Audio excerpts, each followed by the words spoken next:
Hello guys, in this video I'm going to show you how to turn on the low power mode on your Apple Watch. But first of all, I just want to mention, please don't forget to subscribe to my channel, because at 10,000 subscribers I'm going to show you my whole YouTube revenue statistics and growth strategy, how to make money online. So let's jump into it. First, open the Apple Watch and you have a few options to turn on the low power mode option.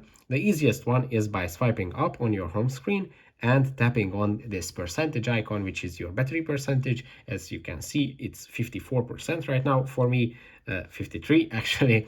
And when you tap on it, you can turn on low power mode here very easily. But there is another option which offers a few more options.